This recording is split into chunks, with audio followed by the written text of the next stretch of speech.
स्वरवर्ण एगुड़िक हेउछंती भाषार सबुठु मौलिक सबुठु शुद्ध ध्वनि। ओ अरे अरट आ आरे अत्त हर्षई इरे इट्टा दीर्घई दीर्घरे इस हर्षऊ उरे उई दीर्घऊ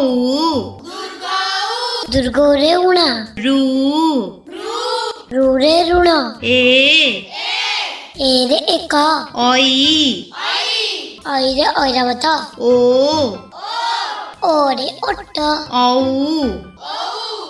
औरे औषध। जानिचंती किछि स्वरवर्ण सेमाने प्रकृतरे अन्य स्वरवर्ण को मिसाई तैयारी होइछंती। जेतेबेले अ ध्वनि सहित ई ध्वनि मिसी जाए सेतेबेले गुटी पूरा पूरी नुआ ध्वनि तैयारी हुए। एबे आसंतु से व्यंजन वर्ण पाखकु। एठी ही वर्णमालार प्रकृत कारीगरी देखिबाकू मिले। क करे कमला ख खरे खट ग गरे गछ घ व वरे कौनसी शब्द नहीं। च चरे चक्का छ छरे छतु ज जरे जट झ झरे झरना निय न्यारे कौनसी शब्द नहीं। ट टरे टगर ठ ठरे ठना ड डरे डंगा ह ढरे ढमणा ण नरे बण त तरे तरा थ थरे थड़ी द दरे दरजी ह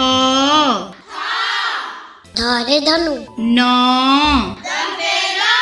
नरे नदी प परे पत्थर ह फरे फौज ब बरे बग भ भरे भजन म मरे मका जिय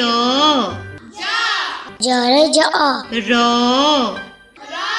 ररे रथ नळे नळ व वरे टावर तालव्य स तालविसरे शगड मूर्धन्य स मुंडेश्वरे संध दंत स दंतसरे सबुरी ह हरे हल क्य क्षरे क्षत य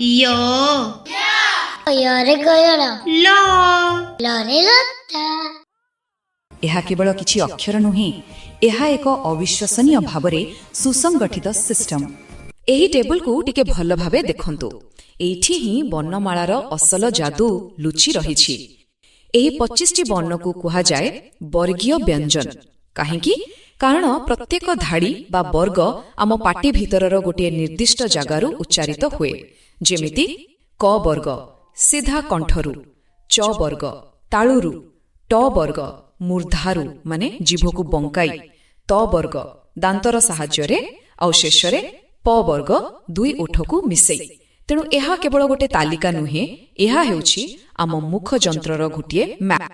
ମନରେ ପ୍ରଶ୍ନ ଆସୁଥିବ, ଆମେ ତ କେତେ ପ୍ରକାରର ମିଶ୍ରିତ ଧ୍ୱନି ବ୍ୟବହାର କରୁ, ଯେମିତିକି କ୍ଷମାରେ କ୍ଷ, ଜ୍ଞାନରେ ଜ୍ଞ। ଏହି ଧ୍ୱନିଗୁଡ଼ିକ ପାଇଁ ଅକ୍ଷର କାହିଁ? ଆଉ ତାର ଉତ୍ତର ହେଉଛି ଯୁକ୍ତାକ୍ଷର, ଯାହାଦ୍ୱାରା ଏହି ମିଶ୍ରିତ ଧ୍ୱନିଗୁଡ଼ିକୁ ଲେଖାଯାଏ। ଦୁଇଟା ଅଲଗା ଅକ୍ଷର ଲେଖିବା ବଦଳରେ ସେମାନଙ୍କୁ ମିଶେଇକି ଗୋଟେ ନୂଆ ରୂପ ଦିଆଯାଏ। ଯେତେବେଳେ କ ଆଉ ଶ ଏକାଠି ମିଶିଯାଆନ୍ତି ସେତେବେଳେ ତିଆରି ହୁଏ କ୍ଷ। ଏହା କେବଳ ଲେଖିବାର ସୁବିଧା ପାଇଁ ନୁହେଁ, ଏହା ଧ୍ୱନିର ମିଶ୍ରଣକୁ ଆଖିରେ ଦେଖେଇବାର ଗୋଟେ ଚମତ୍କାର ଉପାୟ। ଏଇଥିପାଇଁ ତ ଆମ ଲିପି ଏତେ ସଂକ୍ଷିପ୍ତ ଆଉ ଏତେ ଦକ୍ଷ। ତେବେ ଶେଷରେ ଆମେ ଜାଣିବାକୁ ଚାହିଁବୁ ଆପଣମାନେ କେଉଁ ଓଡ଼ିଆ ଟାଇପିଂ ଟୁଲ୍ ବ୍ୟବହାର କରନ୍ତି। କମେଣ୍ଟରେ ନିଶ୍ଚୟ ଜଣାନ୍ତୁ। ଲାଇକ୍ ଏବଂ ସେୟାର କରିବାକୁ ଭୁଲିବେ ନାହିଁ। ଦେଖିଥିବାରୁ ବହୁତ ବହୁତ ଧନ୍ୟବାଦ।